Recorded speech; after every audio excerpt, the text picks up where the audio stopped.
All right, so today I got a question from someone, and the question was, can my buyer switch lenders in the middle of a transaction? And so, while some brokers might rely on what their opinion is, I always say the same thing. Let's find out what the purchase contract says, because that's what governs everything.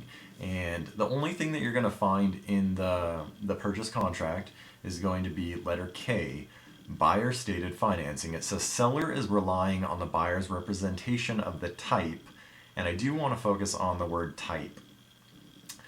The seller's relying on the buyer's representation of the type of financing specified. So they're saying, like, whether it's all cash, amount of the down payment, whether it's a contingent or non-contingent loan. The seller has agreed to a specific closing date, purchase price, and to sell to the buyer in reliance on the buyer's covenant concerning financing. So buyer shall pursue the financing specified in this agreement.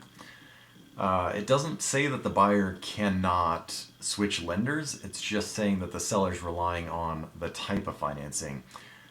If your buyer switches the type of financing, so let's say they were doing 20% down conventional and now they want to do 3.5% down FHA, it is important to note that the seller has no obligation to cooperate with buyer's efforts to obtain any financing other than that specified in the agreement, and whatnot. So if your buyer switches, the seller doesn't have to go along with that.